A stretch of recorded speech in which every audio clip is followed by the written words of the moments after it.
Welcome to our channel, guys, and today we'll be making roasted breadfruit with saltfish. Alright, so we got 2 breadfruits, we roasted them. This is the saltfish that we'll be using.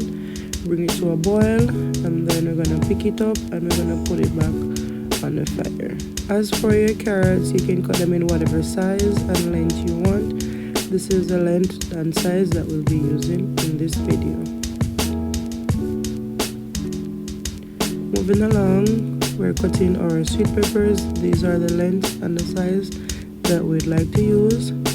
If you like to use it at a different size and length, you're free to do so. The scallions, these are the amount of scallions that we're using. If you don't want to use scallions or you want to use less, you can do as you please. As for onions, we're chopping some and we're making some into onion rings. The tomatoes, we remove the belly of the tomatoes because it gives the pot a different taste and we don't like that, so we're removing them. You don't have to remove yours if you don't want to. After which, when your saltfish is boiled, we're going to scrape the scale from it and remove all the bones, and then we're going to break it in big chunks and we'll have it bring back to a boil. After that, be careful not to leave any bones in your saltfish, as you know, bones are not good and you'll have to eat extra careful when you are eating the saltfish. As for this one, if you're using the tail end, you can leave the main bone. Bring your water to a boil, re-add your saltfish to remove all the extra salt from it, and then after which you're going to rinse your saltfish, put it on paper towels, and then you're gonna remove all the excess water from it.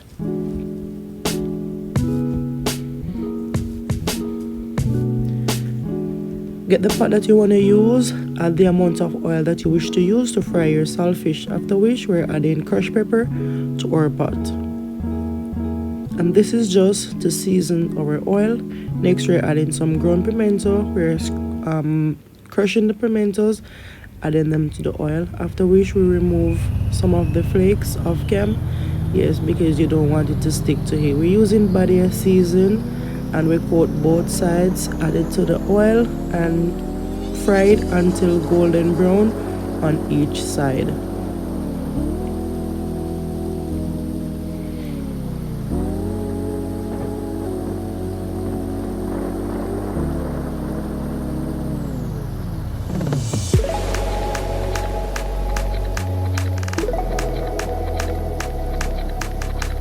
After your saltfish is fried, you go ahead and you remove it and put it to a dish.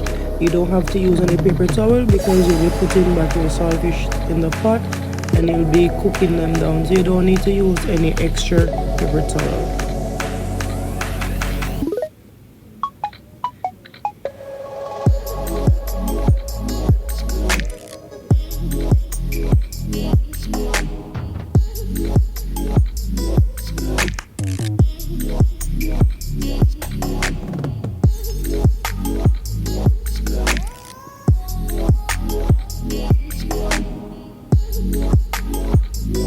After which we're going to mix 1 packet of Maggi coconut milk, activate it with 1 teaspoon of sugar, after which we're going to saute our vegetables starting from the carrots to the onion, the scallion and so forth.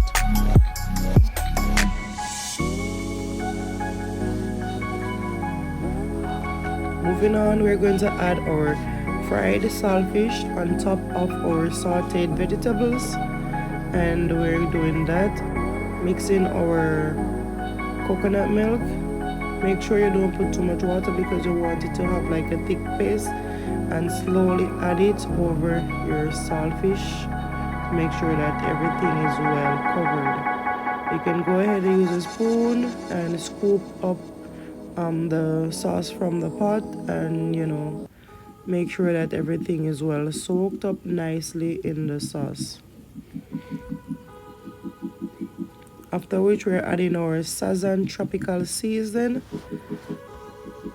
For the best taste and flavor, we're adding some Maggi chicken season And guys, we don't use any measurement, it's just throw and dash some Maggi all-purpose season as well. You know, your cooking can go on good if you don't have Maggi, and you're using some Maggi fish season as well. So it's just a little sprinkle here and sprinkle there. Now we're using some Himalayan pink salt, some pimento oil, just for extra flavor, you know, just a little here and there. Then we're using a lot of ginger extract because that's what's gonna burst all the flavors and everything out in the food. Trust me, you need to have that if you're going to prepare this meal.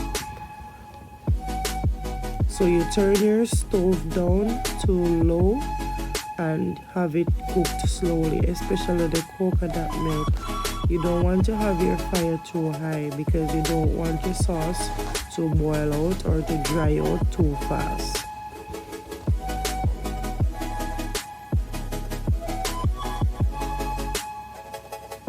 So as you can see, I'm just adding a little dash here and a little dash there. So you taste your pot and you just add back a little of the season that you used before, just to add a little bit more taste. So you must know the taste that you are going for.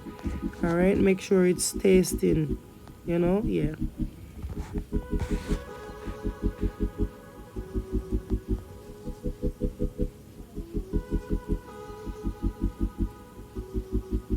After which you'll add some parsley flakes, just a little sprinkle here and there, don't add too much. And then you're going to use some dry thyme leaves as well, just sprinkle a little over it. Then we're going to add our sweet peppers and our tomatoes, which would be the last thing you add to your pot because you don't want these to cook soft, okay?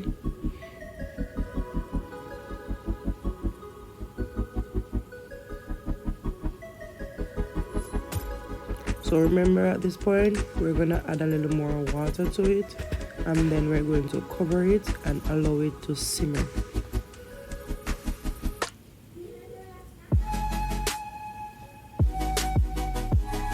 Now Kobe is peeling the breadfruit, and let me tell you guys, these were not the best breadfruit at all. They were battered and bruised and all the worst things you could think of with a breadfruit.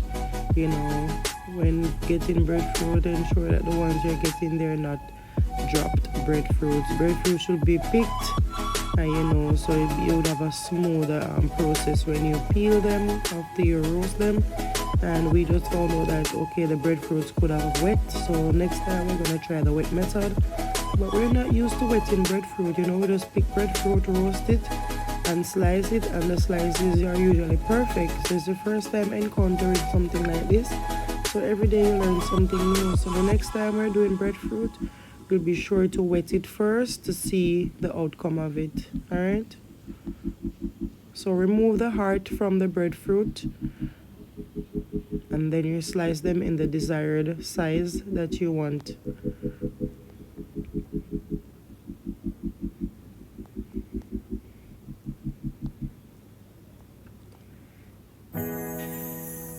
They were breaking, so you know we have to be taking our time.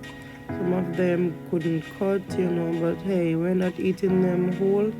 It's just for the presentation. So we got a few pieces and we're able to make this beautiful dish. Look how lovely that looks. Oh my god, nice. Anyway, we're moving on and we're going to share the remaining 2 plates from this, and this is for Kobe own. You see guys, I have to be taking up the breadfruits in slow motion because they're breaking apart.